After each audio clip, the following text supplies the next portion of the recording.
अभी तो कम स्टूडेंट्स ने ज्वाइन किया है, लेकिन बहरहाल ये बताइए अगर आप में से किसी को कोई पुराने कॉन्सेप्ट में प्रॉब्लम है या कोई इशू है, वो आप जो है वो डिस्कस कर सकते हैं।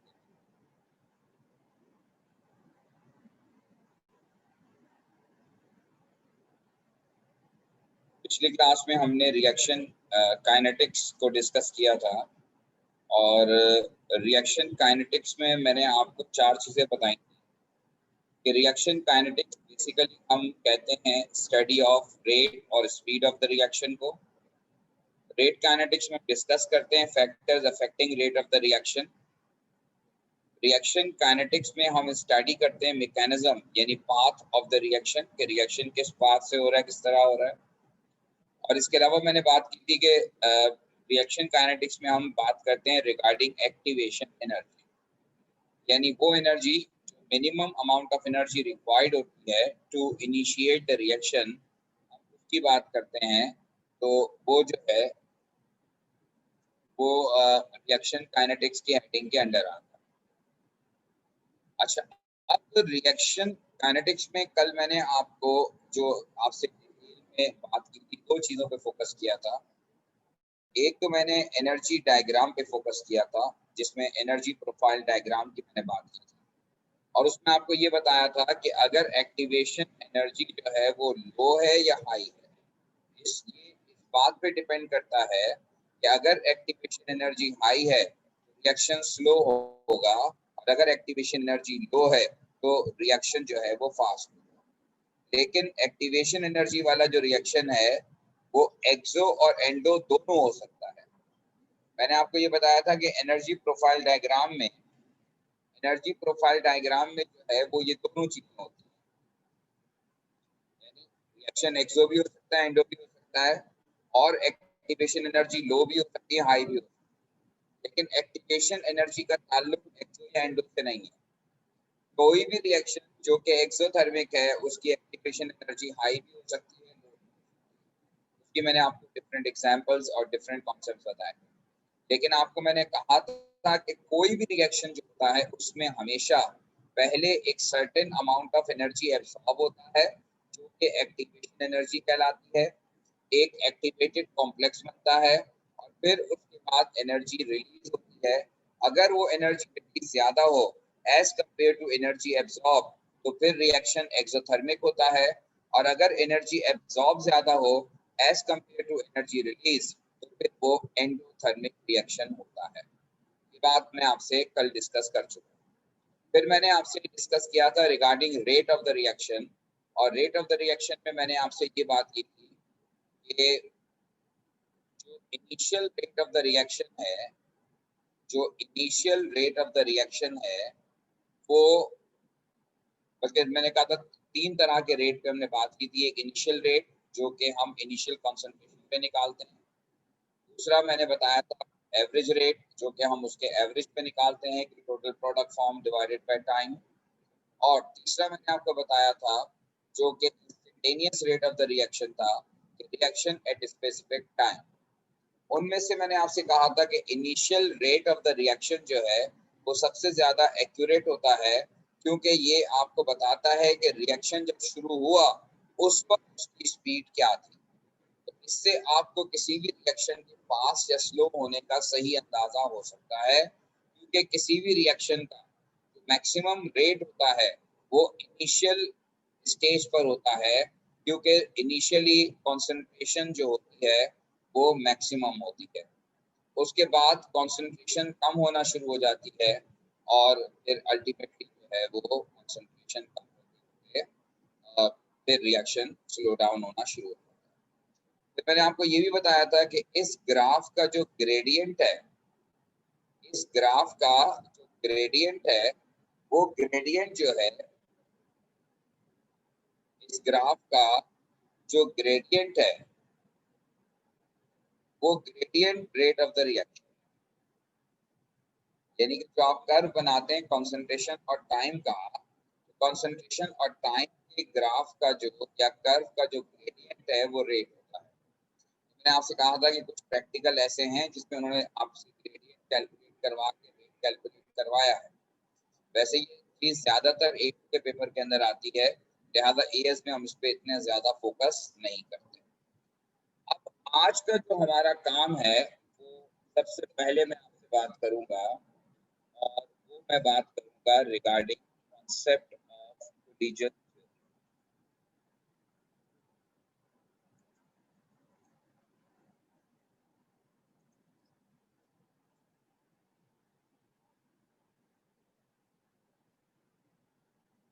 कोलिजन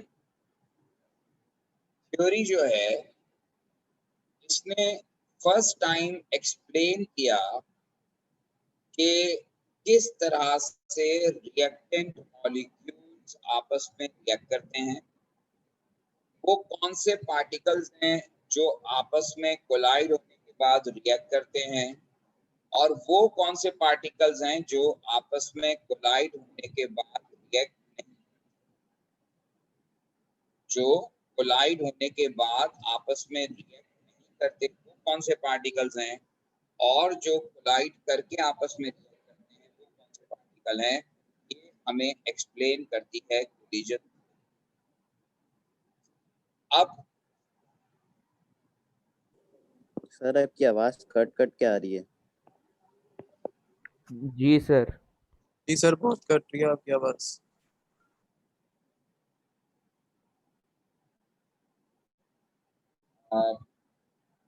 जब मैं मेरे सारे के नेट को ठीक कनेक्टेड हूँ, पर मैं दोबारा करता हूँ, हो सकता है कि अब ठीक है। अब आवाज ठीक आ रही है मेरी? नहीं सर, अभी भी कट अभी कट हो रही है, कट हो रही है अभी भी सर। अभी आवाज ठीक नहीं है? नहीं सर। नहीं सर, कट रही है बार बार, बोलते बोलते कट रही है।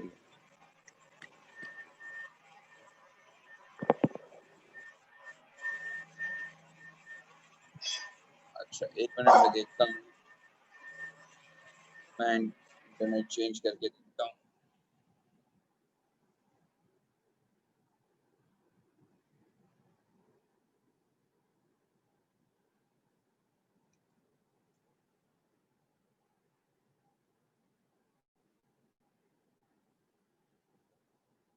इसका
बेटा, अब आवाज सही आ रही है मेरी?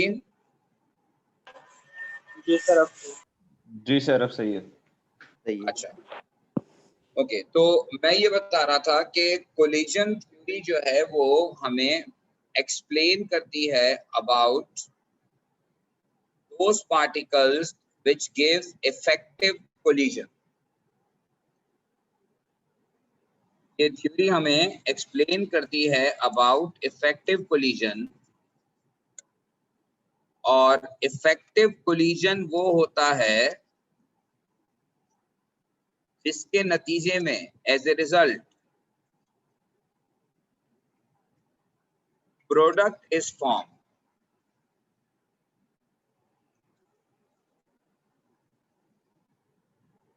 इफेक्टिव कोलिजन, देखिए पार्टिकल्स, आप जैसे इसकी एग्जांपल इस तरह लें कि अगर एयर के अंदर नाइट्रोजन और ऑक्सीजन गैसेस मौजूद हैं, लेकिन वो नाइट्रोजन और ऑक्सीजन गैसेस जो है वो आपस में उनके मॉलिक्यूल कोलाइड कर रहे हैं, लेकिन नाइट्रोजन ऑक्साइड नहीं बन रही, नाइट्रोजन ऑक्साइड फॉर्म नहीं हो रही, वरना हमारा पूरा एनवायरनमेंट एसिडिक हो चुका होता। इसका मतलब ये हुआ कि नाइट्रोजन और ऑक्सीजन के दरमियान कोलिजन तो हो रहा है, लेकिन वो कोलिजन इफेक्टिव कोलिजन नहीं। इसी तरह से अगर आप कॉपर के अंदर एसिड डाल दें तो कॉपर और एसिड के पार्टिकल आपस में कोलाइड तो करेंगे, लेकिन हाइड्रोजन गैस नहीं बनेगी, क्योंकि कॉपर लेस रिएक्टिव मेटल है, वो HCl से रिएक्ट नहीं करता, वो डाइल्यूट HCl से रिएक्ट नहीं करता। यानी इसका मतलब इसके बावजूद कि वो रिएक्ट नहीं करता, लेकिन पार्टिकल्स तो आपस में कोलाइड कर रहे होंगे। तो कोलिजन थ्योरी हमें ये एक्सप्लेन करती है कि वो कौन से पार्टिकल्स हैं जिनके नतीजे में प्रोडक्ट फॉर्म होता है, जिनके कोलिजन के नतीजे में प्रोडक्ट फॉर्म होता है, और वो कौन से पार्टिकल्स हैं जिनके कोलिजन के नतीजे में प्रोडक्ट फॉर्मेशन नहीं होती। अब कोलिजन थ्योरी जो है वो दो चीजों पर फोकस करती है। कोलिजन थ्योरी दो चीजों पर फोकस करती है। कोलिजन थ्योरी पहली बात ये करती है कि only those particles, only those particles give effective collision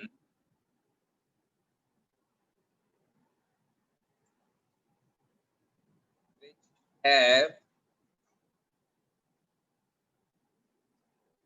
certain minimum amount of energy।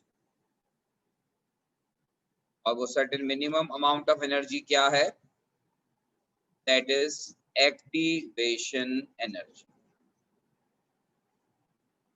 इसका मतलब ये है कि पार्टिकल्स आपस में अगर कोलाइड कर रहे हैं तो जरूरी नहीं है कि उनका कोलिजन इफेक्टिव हो। इफेक्टिव कोलिजन के लिए जरूरी है, इफेक्टिव कोलिजन के लिए जरूरी है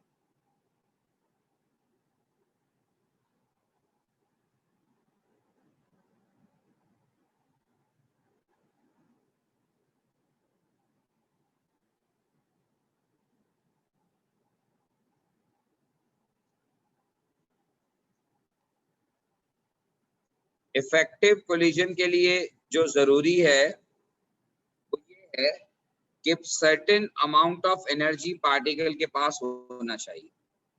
इसका मतलब ये है कि जब तक पार्टिकल्स के पास एक्टिवेशन एनर्जी अवेलेबल नहीं है तब तक उनका जो कोलिजन है वो इफेक्टिव नहीं हो सकता। चाहे पार्टिकल जितना भी टकराएं आपस में, उनका टकराना नॉन इफेक्टिव होता है। कोलिजन थ्योरी का ये पॉइंट नंबर 1 है। कोलिजन थ्योरी ये कहती है कि सिर्फ वही पार्टिकल इफेक्टिव कोलिजन देते हैं, वही पार्टिकल प्रोडक्ट फॉर्मेशन करते हैं जिनके पास certain minimum amount of energy मौजूद होता है, और वो certain minimum amount of energy जो है वो एक्टिवेशन एनर्जी कहलाता है। और जिन पार्टिकल के पास वो certain minimum amount of energy नहीं होता वो इफेक्टिव कोलिजन नहीं देते।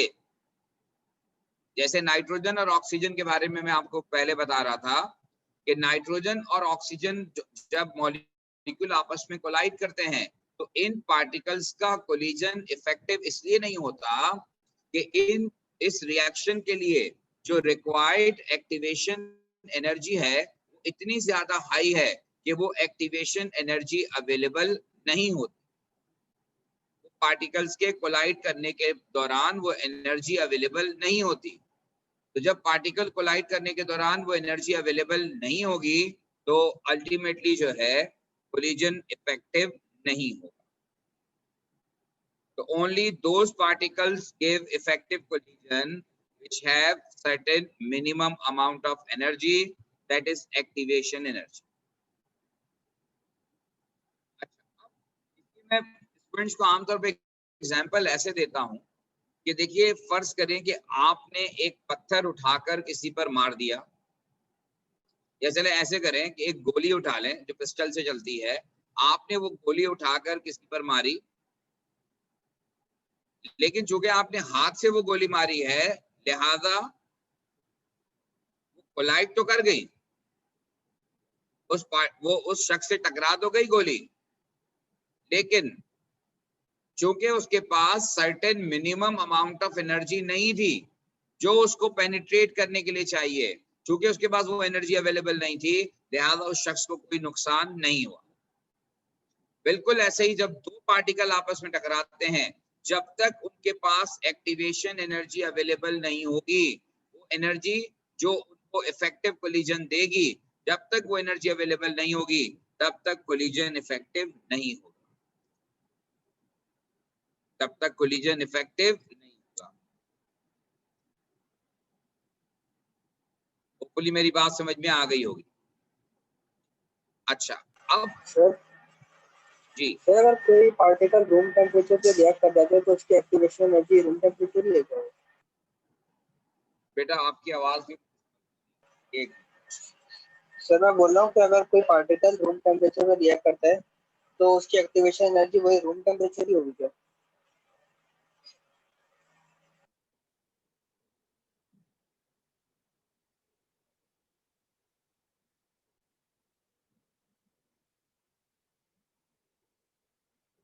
जी बेटा आप बोलिए। सर मैं बोल रहा था कि अगर कोई पार्टिकल रूम टेम्परेचर पे रिएक्ट करता है तो उसकी एक्टिवेशन एनर्जी वही रूम टेम्परेचर की होगी क्या?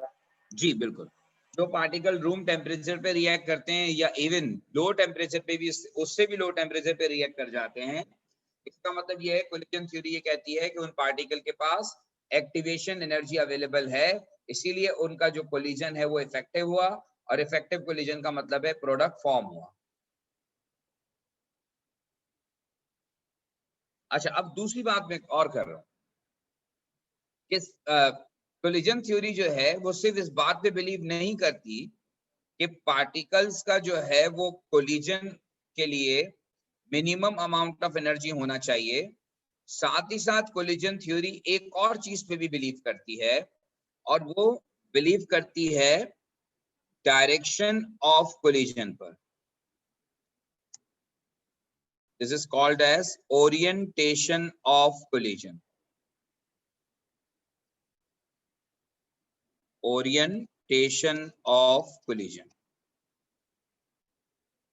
ओरिएंटेशन या इसका दूसरा मतलब यह है कि direction of collision.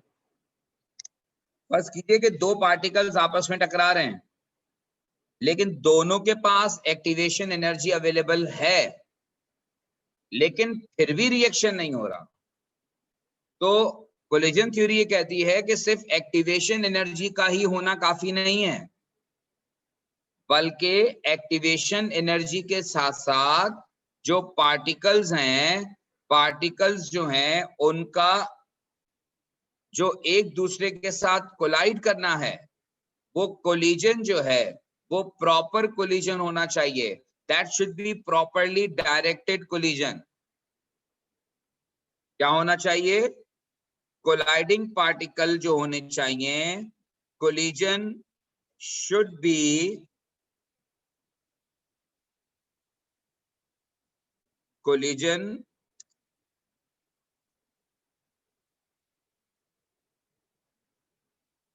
should be properly directed. Collision should be properly directed. Collision should be properly directed का मतलब ये है कि जो कोलाइडिंग पार्टिकल्स हैं जब वो आपस में कोलाइड करेंगे तो उनकी डायरेक्शन ऑफ कोलिजन जो है वो सही होनी चाहिए।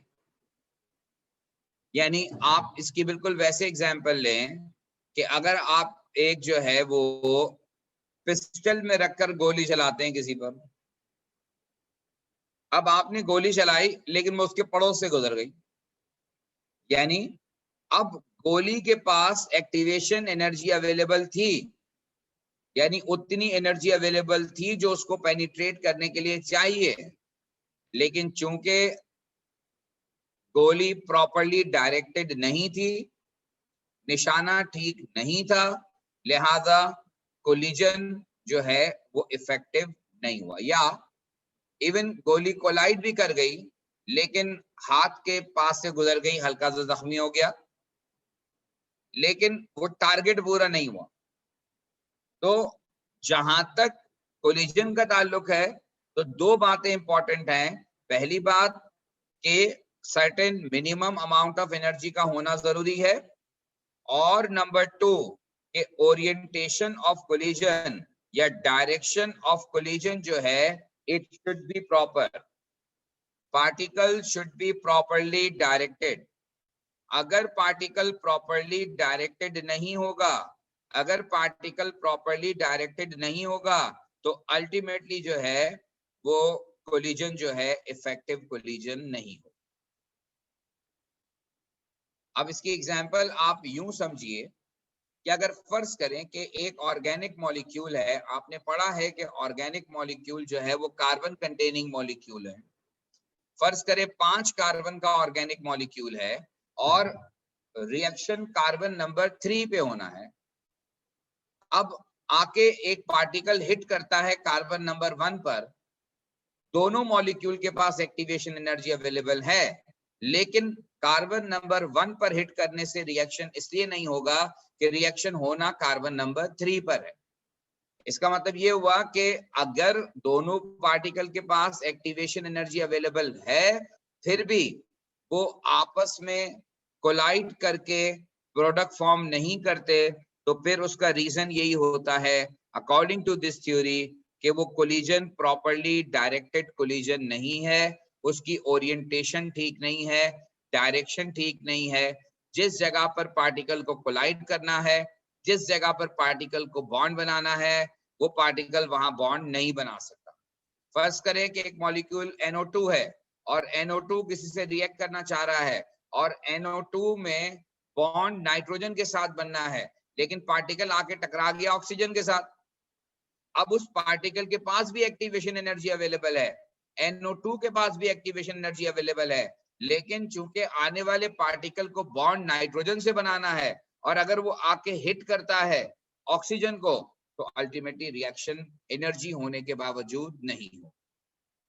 इसीलिए देखें नेचर में रिएक्शन जो होते हैं वो आमतौर पर ग्रेजुअली हो रहे होते हैं।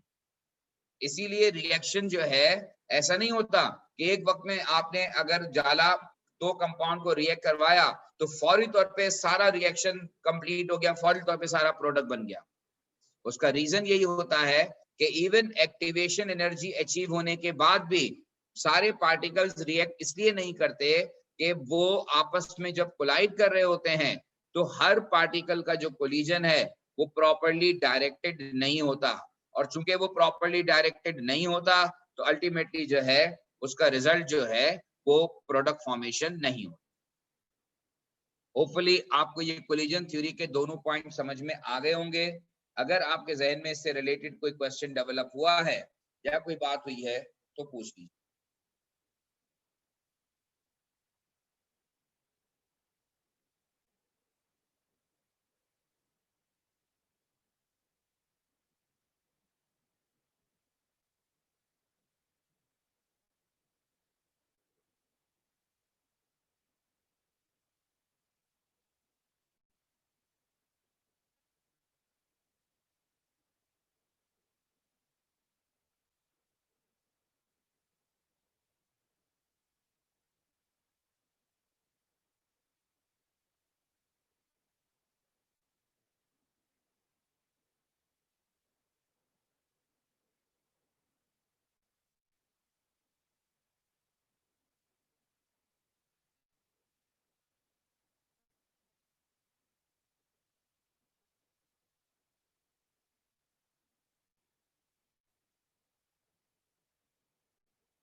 ठीक है बेटा, क्लियर हो गई ये बात?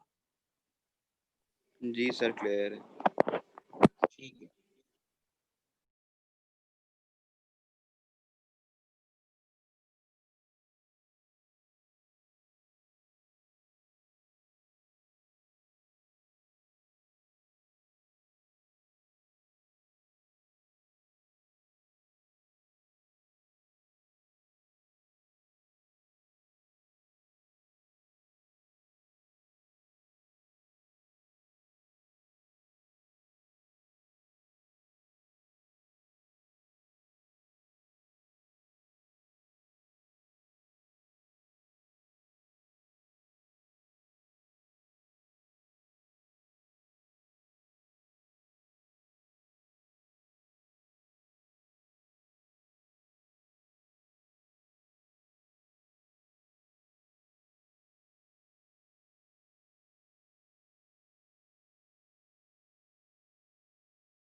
अच्छा जी, तो अब नेक्स्ट हम जो है वो डिस्कस करेंगे effect of concentration in term of collision theory.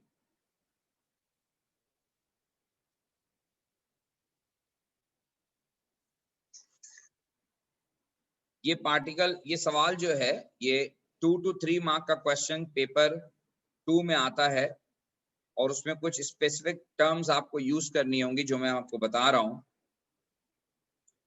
कि effect of concentration in term of collision theory, या हो सकता है कि कोलिजन थ्योरी की जगह पेपर में लिखा हुआ हो कि इन term of colliding particle, in term of colliding particles, बात एक ही है। कोलिजन थ्योरी की टर्म अगर इस्तेमाल नहीं हुई तो in term of colliding particle. तो effect of concentration in term of collision theory या effect of concentration in term of colliding particle. अब effect of concentration in term of collision theory या in term of colliding particle जो है वो understand करने के लिए कंसंट्रेशन का इफेक्ट रेट पर क्या होता है, ये बात आपने ऑलरेडी अपने ओ लेवल के सिलेबस में पढ़ी हुई है कि अगर आप कंसंट्रेशन को बढ़ाएंगे, greater the concentration then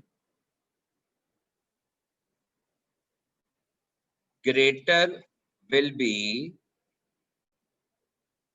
greater the concentration then greater will be the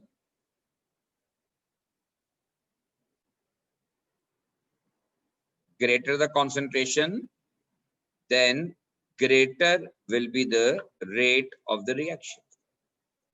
अच्छा, एक बात जहन में रखिएगा कि आप कभी भी अपने इस स्टेटमेंट में ये नहीं कहेंगे कि rate and concentration are directly proportional to each other, क्योंकि ये स्टेटमेंट दुरुस्त नहीं है। ये स्टेटमेंट इसलिए ठीक नहीं है कि अगर आपको, आप कहते हैं ना डायरेक्टली प्रोपोर्शनल या इनवर्सली प्रोपोर्शनल, ये मैथमेटिकल रिलेशनशिप कहलाता है। जब आप कंसंट्रेशन जितने टाइम बढ़ाएंगे जरूरी नहीं है कि रेट उतने ही टाइम बढ़े। डायरेक्टली प्रोपोर्शनल का मतलब ये होता है कि अगर आप डबल करेंगे तो रेट डबल हो जाएगा, अगर आप थ्राइस करेंगे तो रेट थ्राइस हो जाएगा, लेकिन ऐसा होना जरूरी नहीं होता जब हमने रेट में ऑब्जर्व किए बात। इसलिए बराए मेहरबानी कभी भी ये नहीं लिखिएगा कि डायरेक्टली प्रोपोर्शनल होता है concentration and rate.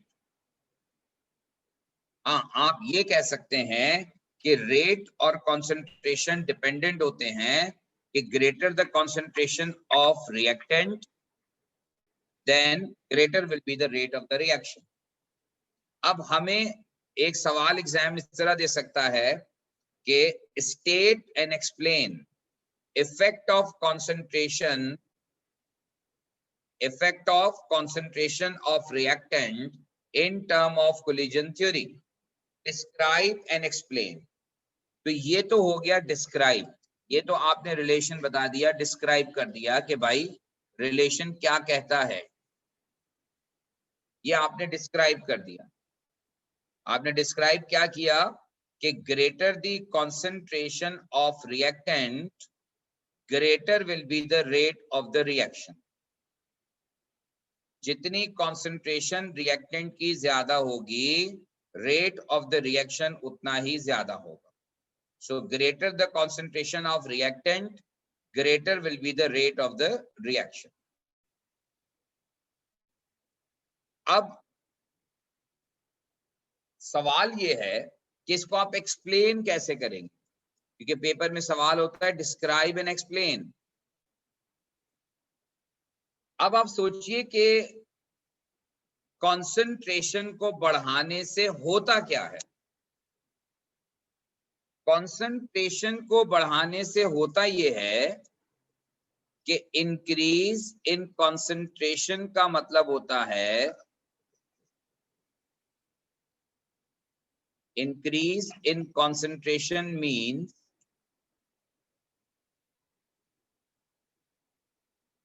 increase in number of particles, increase in number of particles per unit volume। भाई पहले फर्ज करें कि 1 dm क्यूब के अंदर या 1 cm क्यूब के अंदर 50 पार्टिकल थे, आपने कंसंट्रेशन को डबल कर दिया। इसका मतलब है कि वॉल्यूम तो वही है, कंटेनर तो वही है।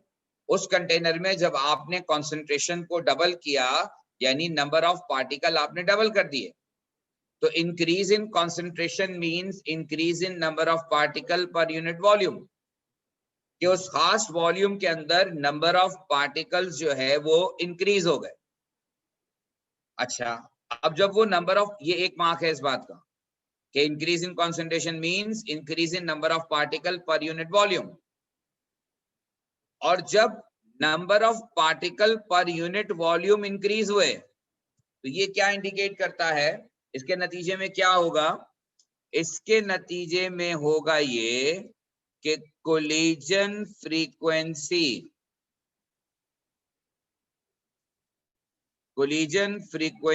Will increase. कोलिजन फ्रीक्वेंसी का मतलब ये है कि number of colliding molecule increase हो जाएंगे। देखिए पहले जो है, अगर एक सीएम क्यूब के अंदर 50 मॉलिक्यूल थे, वो आपस में कोलाइड कर रहे थे। अब उसी एरिया के अंदर, उसी वॉल्यूम के अंदर अब नंबर ऑफ पार्टिकल 100 हो गए। तो लॉजिकल बात है कि कोलिजन फ्रीक्वेंसी यानी number of colliding molecule, number of colliding particle जो है वो इंक्रीज करेंगे, number of colliding particle increase करेंगे। अब अगर पहले फर्ज करें कि 50 कोलिजन के नतीजे में एक कोलिजन इफेक्टिव होता था, क्योंकि आपको पता है कि सिर्फ कोलिजन काफी नहीं है, कोलिजन होने के लिए या रिएक्शन में प्रोडक्ट के बनने के लिए जरूरी होता है कि कोलाइडिंग पार्टिकल के पास एक्टिवेशन एनर्जी भी अवेलेबल हो और वो प्रॉपर्ली डायरेक्टेड भी हो। एक्टिवेशन एनर्जी भी अवेलेबल हो और वो प्रॉपर्ली डायरेक्टेड भी हो। तो फर्ज करें कि कोलाइडिंग पार्टिकल आपस में कोलाइड कर रहे हैं, कोलिजन फ्रीक्वेंसी इंक्रीज हो रही है, नंबर ऑफ कोलाइडिंग पार्टिकल जो है वो इंक्रीज हो रहे हैं।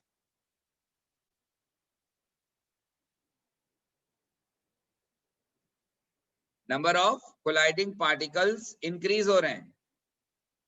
अगर फर्ज करें पहले 50 में से एक पार्टिकल था वो इफेक्टिव कोलिजन दे रहा था, अब अगर उसी टाइम के दौरान 100 पार्टिकल टकराएंगे आपस में, तो उसी टाइम के दौरान जो पहले एक कोलिजन इफेक्टिव हो रहा था, अब सेम टाइम में 2 कोलिजन इफेक्टिव होंगे। यानी मैं ये कह सकता हूं कि इसका रिजल्ट ये आएगा कि number of effective collision number of effective collision increase हो जाएगा।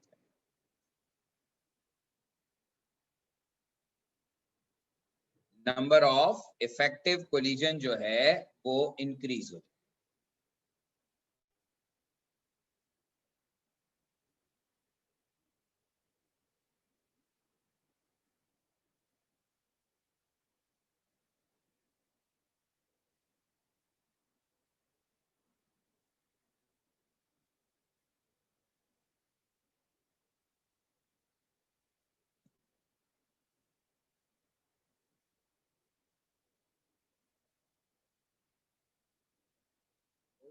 आप सबको मेरी बात समझ में आ गई होगी।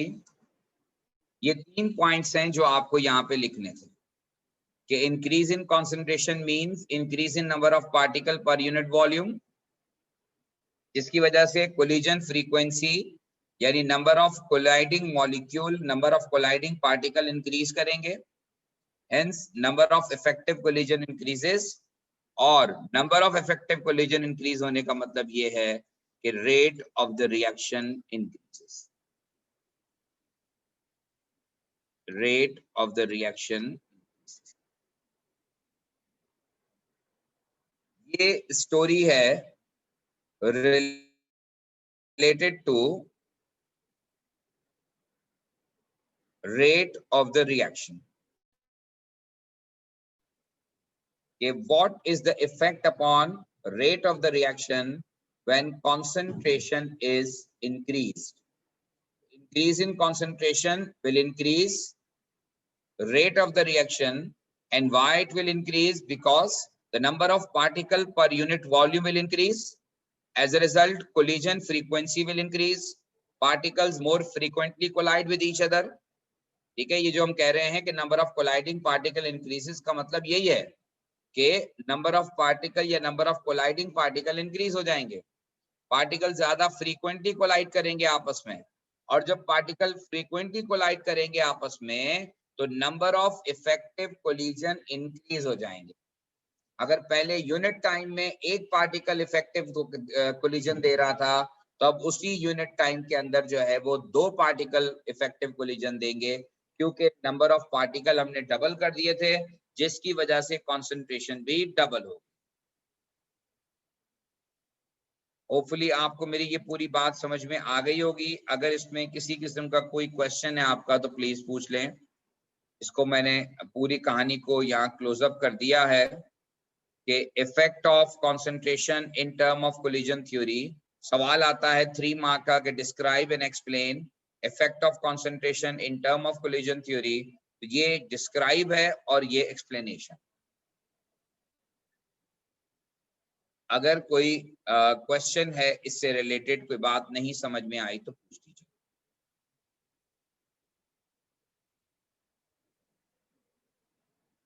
सर स्क्रीनशॉट लेना था, स्टार्टिंग से दिखा दो।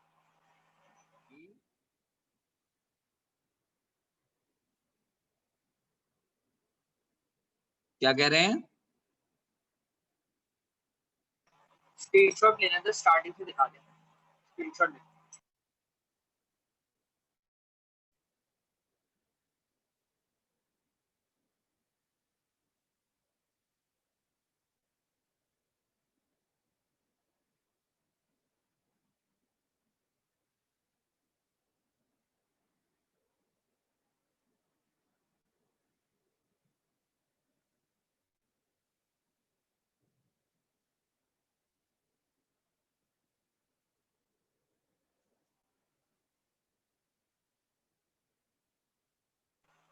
Thank you sir. अच्छा, अब इसी बात को हम नेक्स्ट, अगर इफेक्ट ऑफ टेम्परेचर हमें डिस्कस करना है, effect of temperature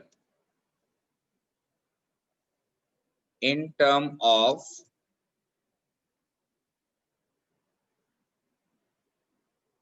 collision theory.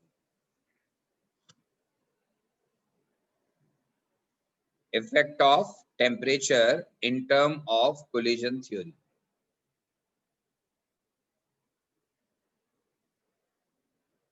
अब effect of temperature in term of collision theory जो है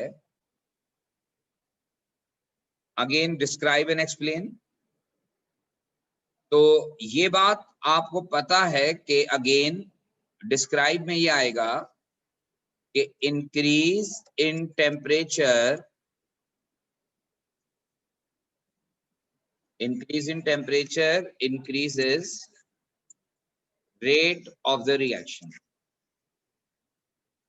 कोई भी रिएक्शन हो, कोई भी रिएक्शन, अगर आप टेम्परेचर को बढ़ाते हैं तो टेम्परेचर को बढ़ाने पर रेट ऑफ द रिएक्शन बढ़ता है। अब चाहे आप जो है वो थोड़ा बढ़े ज्यादा बढ़े, लेकिन बहरहाल बढ़ता है। ऑब्जर्व क्या किया गया है कि राइज ऑफ 10 डिग्री जो है, राइज ऑफ 10 डिग्री सेंटीग्रेड या 10 केल्विन रेट को ऑलमोस्ट डबल कर देता है। रेट इज ऑलमोस्ट डबल, यानी एवरी राइज इन 10 डिग्री जो है वो रिएक्शन रेट को ऑलमोस्ट डबल कर देता है।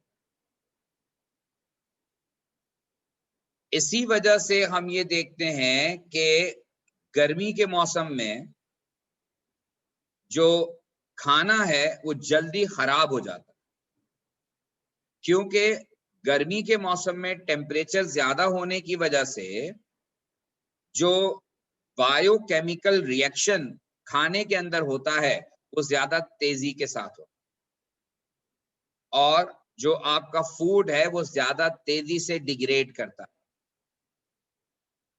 लेकिन इसके मुकाबले में सर्दियों के मौसम में खाना जो है वो इतनी जल्दी खराब नहीं होता, क्योंकि सर्दियों में एवरेज टेम्परेचर 25-30 के दरमियान रहता है, जबकि गर्मियों में एवरेज टेम्परेचर 35-40 के दरमियान रहता है। तो ऑलमोस्ट 10 डिग्री का फर्क है। यानी इसका मतलब है कि गर्मियों के मौसम में जो खाना खराब होने का रेट होगा वो ऑलमोस्ट डबल होगा सर्दियों के मुकाबले। इसी वजह से आप देखें खाने की चीजें हम हमेशा अपने फ्रिज में या रेफ्रिजरेटर के अंदर या फ्रीजर के अंदर स्टोर करते हैं। उसकी वजह यही है कि फ्रीजर का या रेफ्रिजरेटर का जो टेम्परेचर है वो कम होता है। अब टेम्परेचर कम होने से क्या होता है कि जो रेट ऑफ डिग्रेडेशन है, जो बायोडिग्रेडेशन हो रहा है फूड के अंदर, उसका रेट, उसकी स्पीड कम हो जाती है। और जो खाना जल्दी खराब होना होता है वो देर से खराब होता है, ये नहीं खत्म हो जाएगा। हाँ, अब अगर आप जैसे जैसे टेम्परेचर को कम करते जाएंगे, अब जैसे आपने कोई चीज फ्रीजर में रखी है और कोई चीज आपने सिंपल अपने रेफ्रिजरेटर में रखी है, सिंपल रेफ्रिजरेटर का जो टेम्परेचर होता है वो 5 और 4 के आसपास होता है, लेकिन फ्रीजर का टेम्परेचर इवन -15 या उससे कम वाले भी अवेलेबल हैं। आप वहां तक ले जा सकते हैं टेम्परेचर को। तो आप सोचिए कि टेम्परेचर इतना आप कम कर सकते हैं तो अल्टीमेटली वो फूड जो के जो है वो फ्रीजर में फ्रीज किया जाता है, तो फ्रीजर में फ्रीज करने वाला जो फूड है, ठंडा पानी, फ्रीजर में जो फ्रीज करने वाला फूड है उसकी लाइफ ज्यादा हो। उसकी पीछे जो कहानी या स्टोरी है वो यही टेम्परेचर की स्टोरी है। बहरहाल अब डिस्क्राइब एंड एक्सप्लेन का कॉन्सेप्ट है। तो डिस्क्राइब में तो मैंने आपको बता दिया कि increase in temperature will increase rate of the reaction. ये तो रिलेशन पता चल गया कि टेम्परेचर और रेट जो है अगेन डायरेक्टली प्रोपोर्शनल नहीं कहेंगे, जैसे मैंने पहले भी कहा था कि डायरेक्टली प्रोपोर्शनल की टर्म से उस वक्त इस्तेमाल होती है जब एग्जामिनर आपसे मैथमेटिकल रिलेशनशिप पूछे, और यहाँ वो कभी भी नहीं पूछेगा क्योंकि यहाँ पे डायरेक्टली प्रोपोर्शन का रिलेशन होता ही नहीं है।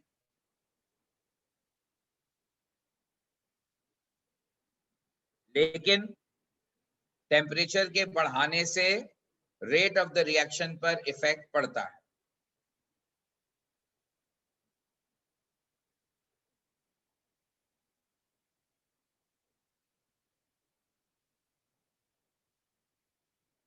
अच्छा जी, अब मैं आपको अगली बात बता रहा हूं कि इसको हम एक्सप्लेन कैसे करें कि क्यों increase in temperature rate of the reaction को इंक्रीज कर रहा है इन टर्म ऑफ कोलिजन थ्योरी।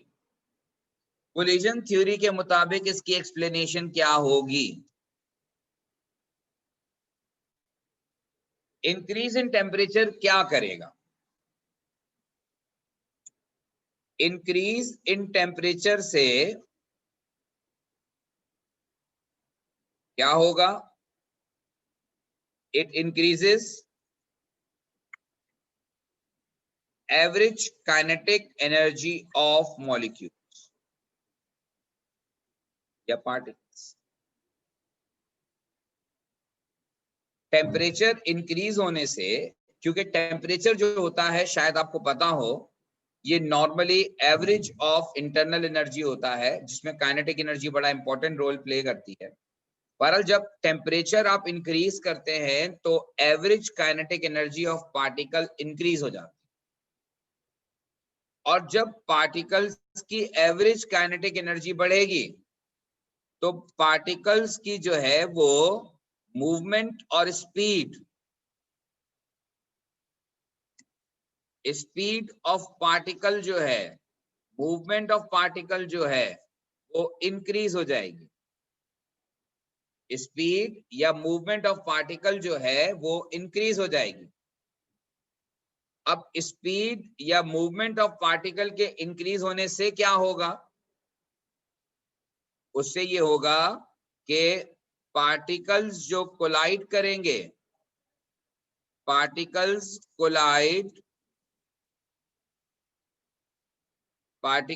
का जो कोलिजन होगा, पार्टिकल कोलाइड्स more frequently,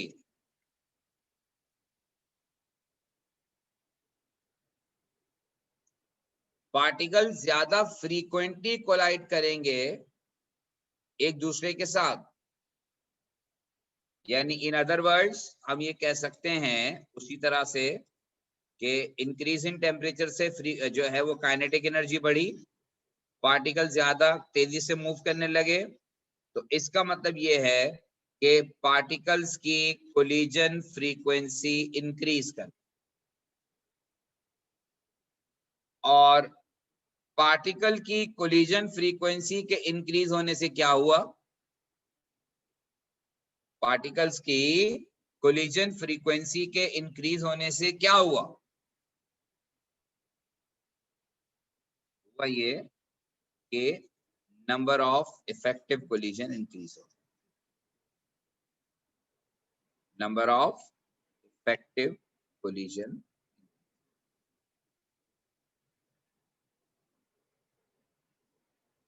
ये है effect of concentration in term of temperature.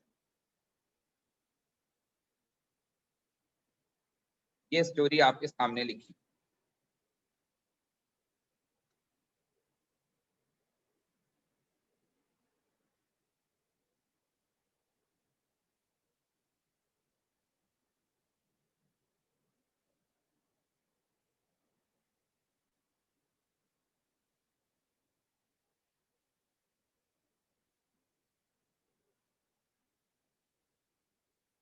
जी बेटा, होपफुली आपको बात समझ में आ गई होगी।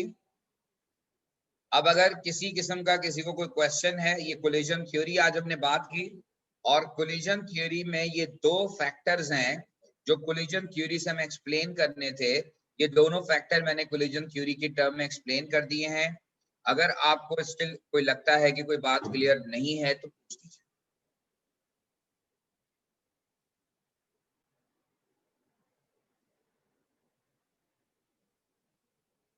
ठीक है बेटा, तो फिर अब इंशाल्लाह अगली क्लास में इसको हम कंटिन्यू करेंगे।